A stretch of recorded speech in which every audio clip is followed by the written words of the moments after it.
Idéactif présente Harley's Days Podcast Festival à Morzine, 7e édition, une collection de podcasts originaux réalisés par En Roue Libre. Alex En Roue Libre. Épisode 5, A Road Trip Factory. Tu peux inscrire Walter sur le Maroc. Karl, c'est tout bêtement Karl. Wagner, on s'en fout. Vous êtes parti pour un nouveau road movie? Exactement. Où ça? Au Maroc. Ça fera la 4e fois au moins. Ah oui, donc quand on aime, on compte pas. Ah bah non. Si la santé est bonne, faut profiter au maximum, hein. Ouais. Surtout à mon âge. Quel âge? Combien? Je sais pas. Ah, autant que ça. 73. 73. Ouais, de l'autre côté de la frontière. Ah, non, pas encore. Juste à droite pied. Je parlais de la frontière belge. Ah non, mais la Belge, je connais pas, moi. Moi, j'ai de Suisse, hein, donc. D'après mon accent. Tout n'est qu'une histoire de rêve. Une moto, c'est un rêve. Ah, ben c'est un rêve depuis toujours, hein, depuis tout gamin. Bon, après, j'ai arrêté quelques années parce que j'avais un commerce, puis ça ne jouait pas, j'avais pas le temps. Mais depuis maintenant 20 ans, je fais entre 20 et 25 000 km par année. Ouais, il faut profiter. Hein. Bon, comme on est à la retraite, hein, à chaque fois qu'il fait beau, on y va.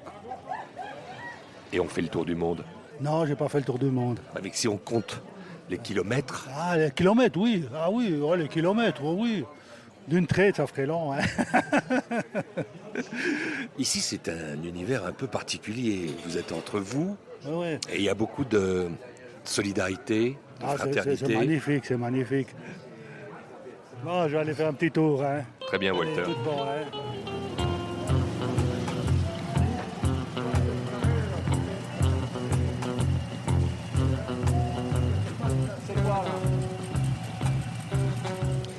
On décrit la scène, Jean-Claude Déroulé. On décrit la scène. Je décris Alors, la vous avez scène. un stand quand même ici. Nous avons un stand. Dans l'épicentre du festival, ici voilà. sur la place centrale, il y a la grande scène et puis il y a la vôtre. Il y a notre scène. Alors l'autre scène, eh bien, il se passe à l'instant un événement incroyable. J'ai Maurice, un jeune homme, un jeune fringant d'ailleurs, très fringant, qui a participé à je ne sais combien de nos voyages, du Maroc à l'Argentine, au Chili, au Pérou, qui a même été accidenté, qui a récupéré et qui revient et qui là tout d'un coup nous agresse. Probablement pour nous demander quel est notre prochain voyage. C'est-à-dire qu'il vient de rentrer avec sa Harley directement sur le stand. Il est sur le parquet du stand. Voilà, c'est cela. Mais bon, c'est l'avantage. Nos clients deviennent des amis et ils se sentent chez eux en réalité. Voilà. Mais en fait, Jean-Claude Déroulé, on va se mettre à l'écart. Oui. On va raconter comment toutes ces idées de grands voyages, d'itinéraires que vous tracez et que vous proposez évidemment aux bikers, comment ça s'est né. Mais c'est l'essence même de la Harley, de prendre la route. La terre, c'est chez vous. Ah, moi, je me sens partout. D'abord, je suis un habitant de la planète. Ah, j'en ai une très très belle à vous livrer. Elle est d'Amin Malouf, qui est quand même à l'Académie française et qui est un écrivain libanais d'origine, qui est d'ailleurs né la même année que moi, que je ne dirai pas. Et cette phrase que l'on trouve dans Léon l'Africain, un bouquin très célèbre, c'est la suivante. Je ne suis d'aucun pays, d'aucune cité, d'aucune tribu. Je suis fils de la route, ma patrie est caravane et ma vie la plus inattendue des traversées. Elle est jolie celle-là. Je m'en suis servi très souvent dans mes plaquettes. J'adore, parce que ça résume tout.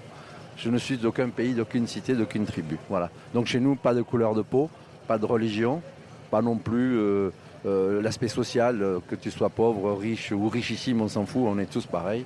Et on voyage, et on se rencontre, et on se découvre. Et sinon, ça vient de tout petit. Car tout petit, mes parents m'ont acheté un atlas, j'avais 5 ou 6 ans, mondial. Et ben moi, j'ai découpé les images pour les coller sur mes cahiers de classe.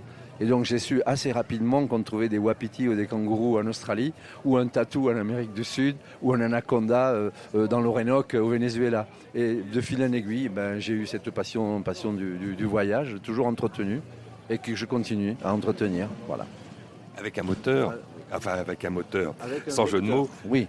C'est cet amour qui est resté chez vous, donc si je comprends bien, de la cartographie. Alors là, c'est un petit peu la cartographie, oui. Le monde Harley aussi, au passage, parce que en fait, il s'avère que j'ai été concessionnaire Harley-Davidson dans les années 90 à Toulouse. Et étant complètement étranger au monde de la moto, je me suis demandé, mais pour faire marcher une concession, qu'est-ce qu'il faut faire ? Il faut faire rouler des motos, il faut les faire voyager, il faut les user en quelque sorte pour que les gens les changent. Et c'est là que j'ai eu l'idée de créer ce qui reste encore aujourd'hui le premier raid jamais organisé dans le monde Harley, qui s'appelle La Tête dans les Étoiles, et qui est un raid au Maroc que j'ai créé en 93. Et nous avons cette année voyagé pour la 26e fois. Et ça continue, on est déjà complet pour l'année prochaine, la 27e fois. Et donc ça, c'est... Après, l'amour des cartes, de la cartographie, c'est que je ne supporte pas de voyager avec un GPS. Pour moi, c'est inconcevable. Pour comprendre un pays et savoir où on va voyager, c'est sur une carte que ça se passe. Parce qu'un pays plat, sans montagne, au moins ça c'est réglé, c'est pas un pays. C'est pas un pays. Moi, il faut qu'il y ait des montagnes. Et dans les montagnes, il y a des vallées que l'on réunit les unes entre les autres, on les réunit par des cols et c'est là que ça se passe. Et moi je suis un Pyrénéen au départ. Donc la montagne, les virages, les lacets, tout ça c'est le monde Harley-Davidson, ça me plaît. Et je travaille chaque voyage, comment expliquer ça ? Ça fait 27 ans que je prépare le voyage au Maroc, je cherche toujours des nouvelles routes, j'en trouve. Et à chaque fois, alors que je connais par cœur, je pourrais utiliser comme un tour opérateur le même boucle tous les ans. Non. Je repars en moto, en voiture, ça dépend du climat. Et je refais le parcours pour refaire un roadbook très très précis pour chercher toujours la petite route qui va bien, que personne n'a jamais vue. J'ai des participants qui ont fait 10 fois le Maroc. 10 fois le Maroc parce qu'ils ne se rappellent jamais de la route qu'ils ont fait la fois d'avant. Voilà, en résumé.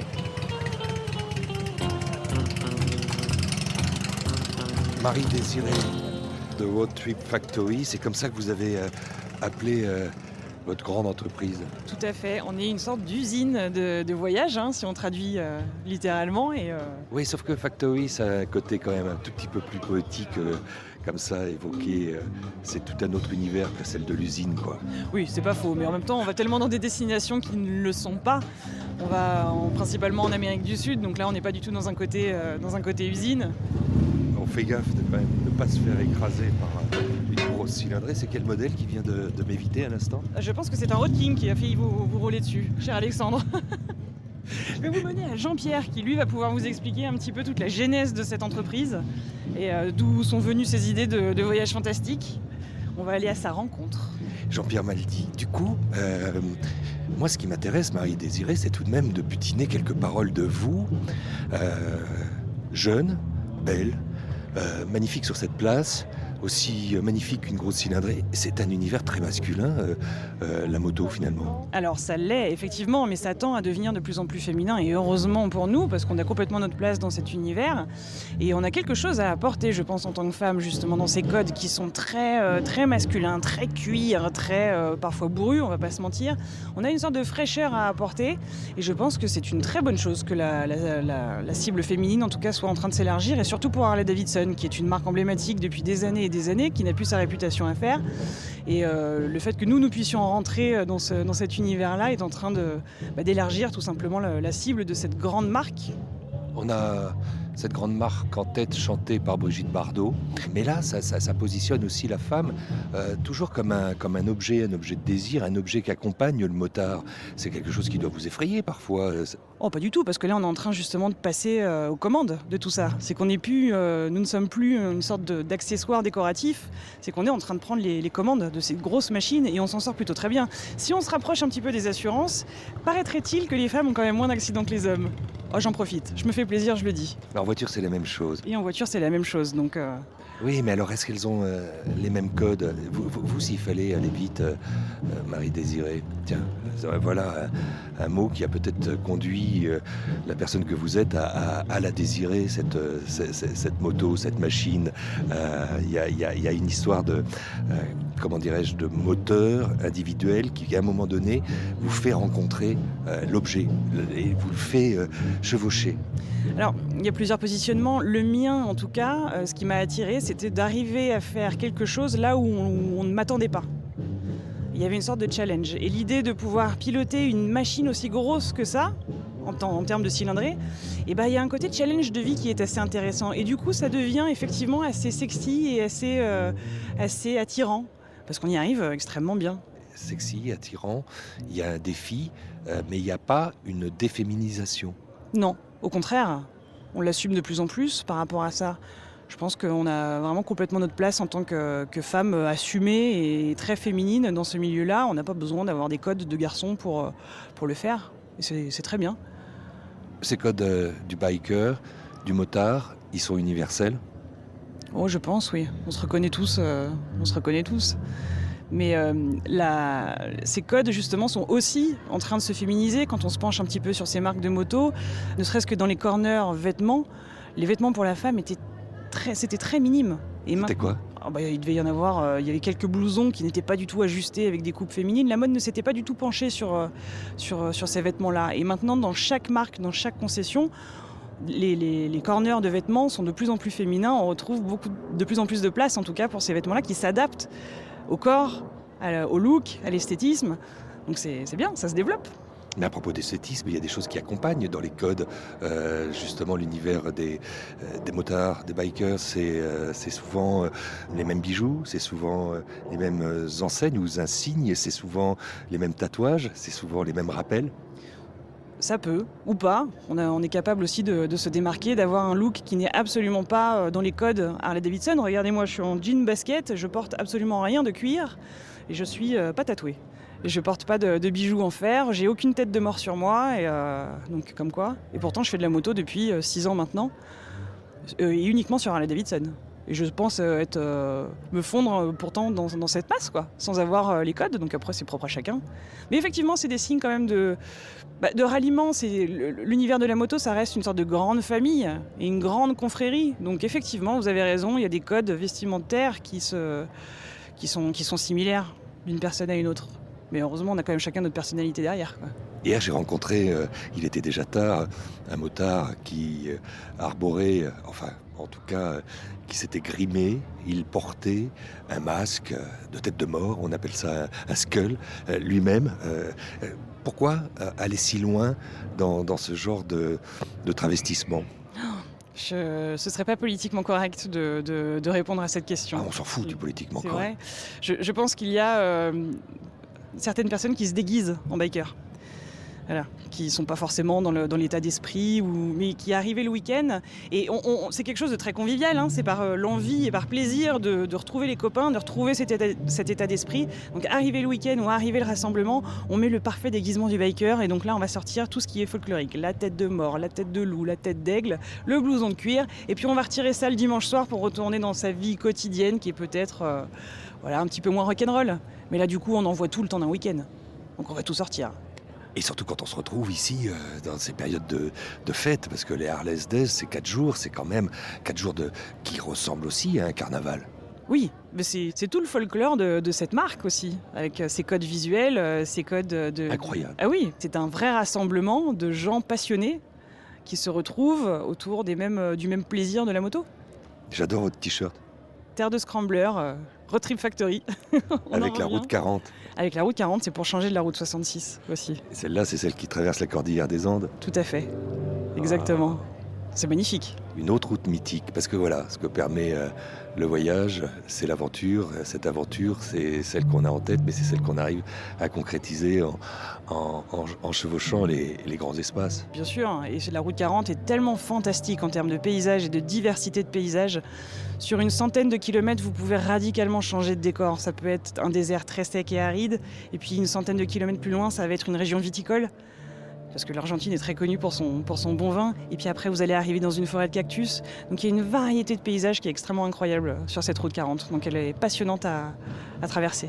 J'ai envie que Jean-Claude nous en parle, Jean-Claude Maldy qui nous attend. Vous m'avez menti, Marie Désirée. Oui, j'ai peut-être un petit tatouage qui traîne, mais c'est pas une tête de mort en tout cas. Et il y a quoi marqué ? Non, ça c'est complètement personnel. J'adore, et il faut que ça le reste. Ça fait partie de mon histoire. Et, c'est une sorte de journal intime tatoué sur la peau. C'est absolument rien de figuratif. Et c'est une histoire qui m'est complètement personnelle. Et j'aperçois au loin Jean-Pierre Maldy qui va vous raconter toute l'histoire de cette entreprise. Jean-Pierre Maldy. Incroyable. Je l'attendais dans son hôtel et finalement, il arrive vers nous. Mais il faut dire qu'il a quand même quelques retards. Un biker est généralement quelqu'un de très ponctuel. Oh, pas tout le temps. Ouais. Bah non, il se laisse porter au gré aussi de ce qui lui arrive sur la route. Donc la notion de ponctualité, elle est assez nébuleuse quand même à moto. Jean-Pierre, vous êtes en retard. Je suis en retard. Non, vous voulez pas le confesser? Bon, allez, j'accepte, je suis en retard. Je suis en retard, j'avoue. Mais c'est dingue, j'ai une réputation qui me court après, comme ça. On se connaît à peine et déjà, tu sais que je suis en retard. Bah, déjà, je suis victime d'un de vos retards. Non. Et puis, Marie-Désirée retourne sur le stand avec son t-shirt. Il y a marqué quoi derrière? Terre de scrambler. Scrambler, ce mot, il faut le décrypter pour ceux qui ne sont pas encore totalement familiers à votre univers. Ah, le scrambler, c'est un type de moto, l'ancêtre du trail. Hein, c'est le trail façon vintage, on va dire. Probablement qu'à l'époque, c'est les années 50, peut-être 60, les jeunes transformaient leur moto de route pour sortir du bitume, aller chercher la liberté du côté vert de la colline. Hein, et donc ils changeaient les pneus, ils changeaient les amortisseurs, le guidon, les pots d'échappement, et puis c'était parti. Voilà. Est-ce qu'on peut dire alors, Jean-Pierre Maldy, que cette idée-là du scrambler, c'est-à-dire de prendre la route et d'être le mieux équipé possible pour que ça soit confortable, c'est presque la première chose qu'un motard pouvait avoir en tête? Probablement que de toute façon, la moto c'est un accessoire de liberté, c'est plus qu'un moyen de transport, hein, chez nous, la moto. Hein. La moto pour nous c'est un article sensuel de mobilité, hein, et de recherche de liberté. La liberté, c'est voyager. La liberté, c'est voyager. Peut-être. Alors là, on va faire de la philosophie. C'est compliqué. Moi, j'aime bien. La liberté, c'est d'essayer de faire ce qu'on a envie de faire en limitant les contraintes, hein, déjà. Hein. Parce que la moto, ça suffit pas pour être libre. Quand tu as une grosse moto qui pèse 400-500 kilos, est-ce que tu es libre quand tu as 400-500 kilos entre les jambes, hein? Est-ce que la liberté, c'est pas une petite moto qui fait 150 kilos ou 200 kilos et tu t'arrêtes quand tu veux, tu repars quand tu veux? C'est ça la liberté, c'est de faire... La liberté, c'est quoi? C'est d'avoir 25 ans. Mais merde, vous l'avez perdu alors? Ah ben j'ai 2 fois 25. Donc j'ai double liberté. Mais à partir du moment, de toute manière, où on se lève le matin, on est déjà libre. Et on est encore plus libre quand on pense qu'on peut l'enfourcher. Exactement. Et tous les matins une autre, ça c'est encore plus de bonheur. Et ben voilà. Et alors, j'en étais sûr qu'il allait avoir à un moment donné quelque chose, un peu de machisme qui arrivait. Ouais, exactement. Hein. C'est les hommes. Oui, mais ça change tout ça. Oui. La bague au doigt. Et voilà. Elle est passée. Et vous êtes vous-même en cuir. Bikeuse. Et vous la chevauchez, cette moto. À fond. Et la liberté pour vous, c'est? De me lever et me réveiller tous les matins et de profiter de la journée qui s'annonce. Et de savoir qu'elle est à côté, savoir que vous l'avez, cette machine. Oui, c'est un grand sentiment de liberté. Les cheveux au vent et respirer l'air pur. Bonne journée. C'est marrant, le micro comme un stylo. Finalement, on est en train d'écrire cette définition de la liberté. Je vous ai interrompu, Jean-Pierre, au vent. Cette liberté, tout le monde la revendique quand on est sur une moto, quand on est sur une grosse cylindrée, parce qu'il y a la liberté, pour tous ceux qui les conduisent, la Harley-Davidson aussi, de pouvoir justement les réparer, justement les agencer à sa manière, justement savoir tout faire avec. Ouais. C'est vrai que Harley-Davidson, c'est une marque, qui a cet univers, qui propose un univers énorme. Effectivement, chacun s'approprie sa moto, va se la préparer pour s'identifier à sa moto. Ça existe que chez Harley-Davidson. Hein. Ça, c'est vrai. Et il y a tout un merchandising dessus. Les pièces sont fabriquées pour. Ouais, tout à fait. Et en fait, on va s'acheter une Harley, mais derrière, on va se l'approprier, on va se la customiser, quoi. On va mettre le petit guidon qui va bien, la petite lampe qui va bien, le petit siège qui va bien, etc. Ça fait partie de ça. C'est sa moto, quoi. Et puis après, c'est sa moto qu'on va montrer aussi. Ici, il y a une parade. Samedi, c'est la parade. Ouais, une grande tribu, comme ça. On va tous défiler en tribu. Ouais, et on monte ses attributs. Ses pectoraux. Ses tatouages. Souvent, c'est gros bidon. Et gros bidon. Ouais, deux fois, il y a de tout. Ouais. Tu parles pour moi, là? Non. Je serais mal placé. Non, mais c'est vrai. Ouais, on monte ses... Ouais, on se montre. Ouais, c'est vrai. Ouais, il y a un petit côté comme ça. Une belle bécane, des belles femmes, des beaux hommes, des beaux tatouages. Voilà, ouais, c'est ça. Ouais, on est là-dedans, ouais. On repart de liberté. Vous savez ce qu'elle a dit tout à l'heure? Le sentiment de liberté. On parle pas forcément. Et le sentiment de liberté est important, hein. Peut-être plus que la liberté en elle-même. Tout le monde fait ce qui compte, c'est ce qu'on ressent. Hein, voilà. Là, je voulais refaire une parenthèse sur cette notion de liberté parce que ce qui est important, c'est la sensation de liberté plus que la liberté en elle-même. Tout compte fait. Enfin, après, j'en sais rien, je suis pas philo, mais c'est le sentiment profond que j'ai. Ce besoin de se sentir libre. Et pour ça, il y a quelque Se chose qui se sentir libre. conjugue bien avec cette liberté qu'on a envie de s'approprier ou bien de revendiquer. Ce sont les grands espaces. La Harley est définitivement associée. Les voilà ceux qui nous ont parlé tout à l'heure. Aux grands espaces. Eh ouais, c'est vrai. Ouais. Pour moi, c'est la meilleure moto de voyage. Et pourquoi c'est la meilleure moto de voyage ? Parce que cette moto, elle est sensuelle. Encore une fois, j'utilise souvent ce mot-là. Ça vibre, il y a des belles courbes, il y a un bon son. Donc ça joue sur pas mal de sens et ça, c'est vachement important. Et puis, il y a un côté force tranquille, quoi. Tu vas loin, quoi. T'as pas besoin de rouler super vite, forcément, mais tu vas loin. C'est presque le bruit d'un cheval au galop. Ouais. C'était le bruit d'une très belle émission de radio qui commençait tous les jours par ça et par nous emmener sur les routes du monde. Vous, les routes du monde, Jean-Pierre Maldy, vous les avez un peu imaginées avec votre comparse Jean-Claude, qui lui adore les cartes. Il nous en a parlé. Ouais. Vous les avez imaginées. Il y en a quelques-unes que vous proposez. C'est des circuits que les gens ils économisent pour venir là. C'est des circuits il y en a deux qui sont les plus emblématiques.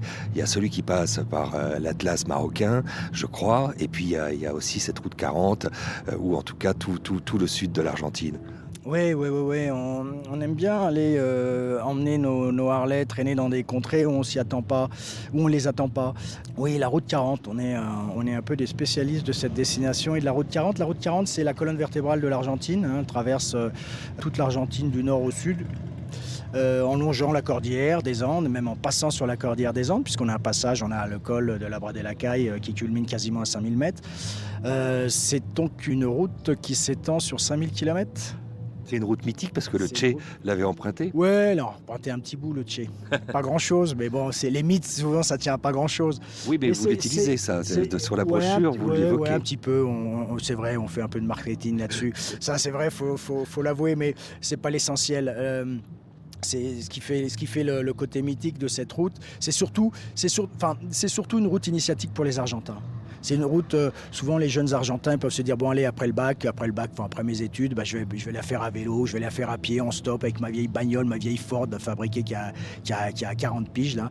Et c'est une vraie route initiatique en Argentine. Et pour moi, c'est la plus belle route du monde. On traverse des espaces gigantesques et puis vierges. Il y a un désert de 1500 km. Des zones désertiques en Argentine, il y en a un paquet. Il y en a un paquet. Alors c'est tout le sud de la Patagonie qui est immense, oui, on peut parler de désert. C'est une végétation, c'est de la pampa, quoi. C'est une espèce de steppe, voilà, c'est le steppe, c'est le mot que je cherchais. Ouais, c'est vrai, c'est immense. On peut faire des 500 km sans croiser grand monde là-bas. Hein. Nous, quand on se trimballe là-bas, il y a des journées, on croise une bagnole, on est content. Hein, c'est un truc de dingue. Et quand on croise une moto, c'est l'un de nous qui a fait demi-tour pour prendre une photo. Et donc on se croise, voilà, c'est ça. Voilà. Alors pour parler de la route 40, on pourrait en parler longtemps parce qu'on pourrait faire de la géographie, on traverse la Patagonie, les lacs, la région des Grands Lacs, dans la région de Bariloche, ça c'est la Patagonie élégante, c'est fabuleux, c'est une région plutôt chicos là, hein. On n'est pas dans la Patagonie profonde avec les gauchos, là c'est classe, c'est un haut lieu de l'Automobile Club argentin aussi, hein. Ils ont fait des rallyes là-bas, des trucs de dingue, hein, avec des belles bagnoles, etc. Jean-Pierre, il y a ce rapport avec la moto, vous, comment vous êtes tombé dedans ? Comment je suis tombé dans la moto ? D'une façon toute naturelle, 14 ans, première mobilette. À l'époque, j'avais un petit 50 Testi à 6 vitesses. Je faisais le Mickey avec ma moto qui faisait beaucoup de bruit. C'était bien pour les filles. Et puis, je suis resté dans le deux roues. Voilà, ça s'explique pas. On aime la moto comme on tombe amoureux d'une fille. Hein. C'est comme ça s'explique pas. On ne cherche pas à savoir pourquoi, c'est comme ça. Non, mais il y a des trucs qui coulent de source, toi, comme ça. Tu sais pas pourquoi. On s'en fout. On aime. Voilà, c'est tout. Hein. Et puis on se donne la liberté d'aimer, quoi. D'aimer ce truc-là. Voilà. De la mobilette trafiquée, on passe à la Harley qui fait plus de bruit. Qu'est-ce qui fait que c'est elle qui s'impose ? Bah, c'est pareil, parce que c'est elle, parce que c'est moi, pour paraphraser comment il s'appelait. C'était pas Montaigne qui disait ça en parlant de ses amis. Pourquoi c'est un ami? Parce que c'est lui, parce que c'est moi. Bah là, c'est pareil pour la moto. Hein. Ça, c'est pourquoi ça match. C'est la gueule, c'est le son, c'est le caractère du moteur, c'est tout un univers. Voilà, ça s'explique pas. C'est comme ça. On l'aime. Voilà. C'est pas parce que c'est la plus performante, c'est pas parce que c'est qu'elle présente la plus haute technologie, c'est parce qu'on l'aime. Voilà, je sais pas. C'est comme ça.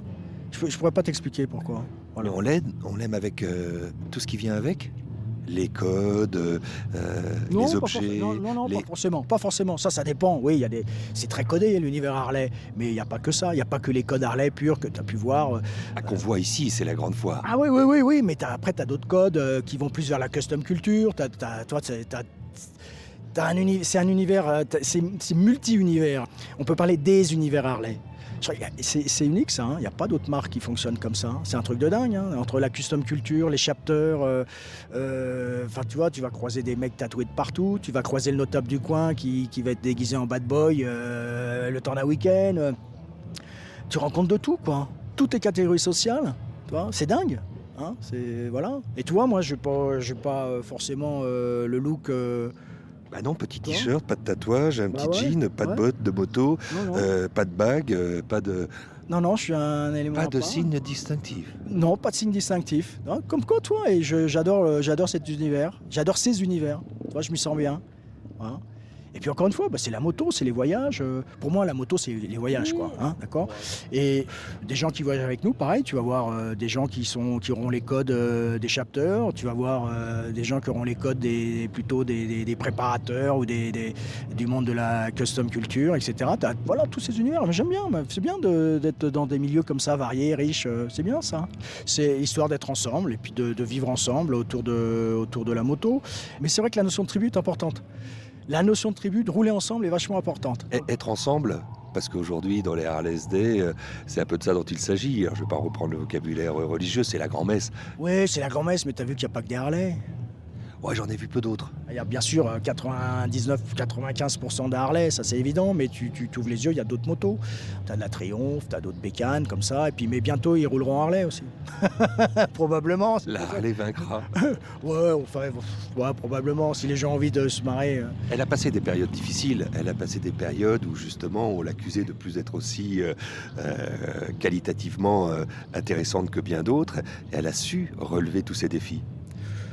Ouais, alors là c'est un vaste sujet, on s'en fout un peu de ce truc-là. Une Harley, on l'achète parce que c'est une Harley, on l'achète pour son caractère, on l'achète pas pour ses performances, pour sa high-tech ou pour son truc. On l'aime comme ça, quoi. Ouais, ça dépasse ce cadre-là, c'est assez spécial, tu vois ce que je veux dire. Donc oui, il y a eu des hauts, il y a eu des bas. C'est sûr qu'il y a 20 ans, il y avait moins de Harley en France qu'aujourd'hui. Hein. C'est rentré un peu plus... grand public, on va dire. Hein. Avant, il fallait être vraiment connaisseur pour rouler. Il fallait vraiment avoir envie. Mais à un moment donné, l'aspect motorisation, moteur est important. L'aspect technique l'est aussi un peu. Vous avez choisi, vous, pour ces grandes échappées, ces cavalcades insensées sur les routes joliment tracées des bouts du monde, vous avez choisi un modèle. Ah, tu veux parler des scramblers, là? Ouais. On a préparé un scrambler sur la base d'un Sportster Iron. L'idée pour nous, c'était d'offrir à nos clients une moto qui soit facile à emmener par tout chemin. Hein, parce que la vraie liberté, c'est ça. Hein, c'est pas si tu te limites au bitume, elle en est où ta liberté? L'idée, c'est d'aller voir, on reprend le thème du scrambler. Hein. Nous, notre idée, c'est de tracer le meilleur itinéraire possible. Piste ou bitume, on s'en moque. On prend le meilleur des deux mondes. Voilà. Et on a la prétention d'emmener n'importe quel pilote, qu'il ait ou non une expérience en tout-terrain, on a la prétention de les emmener là où on a envie de les emmener, quoi. Piste bitume, on s'en fout encore un peu. Voilà. Et donc on a créé ce scrambler, une moto avec un couple généreux, une hauteur de selle raisonnable pour aller explorer les pistes argentines ou marocaines. Et elles vous attendent là-bas, dans un entrepôt, et il n'y a plus qu'à prendre l'avion. Ouais, il faut prendre l'avion et on arrive à Marrakech, ou alors on arrive à Salta dans le nord-ouest de l'Argentine, et puis on part pour 9 jours, 12 jours, 17 jours de liberté intense, pour reprendre ce terme de liberté. Ouais, c'est des voyages extraordinaires. Ouais. Jusqu'au bout de leurs rêves. Ça pourrait être votre slogan. Ouais, jusqu'au bout de leurs rêves, au-delà de leurs rêves, au-delà de leurs rêves. On va plus loin que leurs rêves. Magicien. Et on retrouve toutes les infos sur quel site? Ouais, sur le site roadtripfactory.com. C'est dit. Merci. Alex en roue libre. C'était Harley's Days Podcast Festival, 7e édition, millésime 2019. Une collection de podcasts produite par Idéactif, présentée par Alexandre Hérault, réalisée par Bertrand Chaumeton pour En roue libre. À retrouver et à liker et partager sur toutes les bonnes applis et plateformes de podcast.